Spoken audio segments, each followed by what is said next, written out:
ହାଏ hello Radhe Radhe. ଆଜି ଆମର ଅଷ୍ଟପ୍ରହରୀ କୀର୍ତ୍ତନ ଦଳିଆ ବାହାରୁଛନ୍ତି, ଯେହେତୁ ସେଥିପାଇଁ ବାଣ ଫୁଟୁଛି ଏଠି। ତ କୀର୍ତ୍ତନ ଦଳିଆ ବାହାରିକି ଆସିଗଲେଣି ମଣ୍ଡପ ଉପରକୁ। ଏଇଟା ହେଲା ମୋର ପଡ଼ିଆ। ପଡ଼ିଆରେ ବହୁତ ଆମର କୀର୍ତ୍ତନ 100 ବର୍ଷ ପାଖାପାଖି ହେଇଗଲାଣି। ଆମେ ଏଇଟା ଭଗବାନଙ୍କର ଡାକ ଅଛି, ଯାହା ବି ହଉ ଆମର ପୂର୍ଣ୍ଣିମାର କୀର୍ତ୍ତନ ହେବ। ତ ଏଠି ସମସ୍ତେ ଝିଅ ଝିଅଣି ଆସୁଛନ୍ତି। ଏଠି ମୁଁ ବି ଆସିଛି, ମୋ ଫ୍ୟାମିଲି ଆସିଛୁ। ଏଠି ଆମର କୀର୍ତ୍ତନ ଘଣ୍ଟା କୀର୍ତ୍ତନ ଚାଲିଛି। ଏଠି ସବୁ ମାଆ ମାଉସୀ ଭଉଣୀମାନେ ବସିକି ଦେଖୁଛନ୍ତି, ଆଉ କିଛି ବୁଲାବୁଲି କରୁଛନ୍ତି।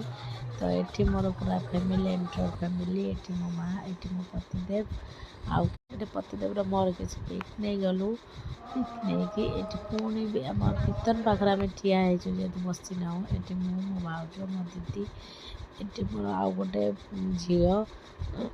ଏଠି ଆମେ କିଛି ସୁନ୍ଦର ସୁନ୍ଦର ପିକ୍ ନେଇଗଲୁ। ପିକ୍ ନେଇକି ଏଠି ମୋର ଦିଅର ଭଉଣୀ ସମସ୍ତେ ମିଶିକି ଏଠି ପ୍ରସାଦ ପାଇଁ ବସିଗଲୁ। ପ୍ରସାଦ ଦେଇକି ଗଲେଣି। ପୁରା ବଢ଼ିଆ ପ୍ରସାଦ, ଏତେ ସୁନ୍ଦର ହେଇଛି। ଖାଇଲେ ଆପଣମାନେ ଜାଣିବେ ଭଗବାନଙ୍କ ପ୍ରସାଦ ପ୍ରସାଦ ହିଁ ଲାଗେ। ଏଇ ଜିନିଷ ଅଲଗା କେଉଁଠି କର କିନ୍ତୁ ସେମିତି ଲାଗିବନି। ଫାଇନାଲି ଲାଷ୍ଟ ଦେଇଦେଲେ। ରହିଲି, ଟାଟା।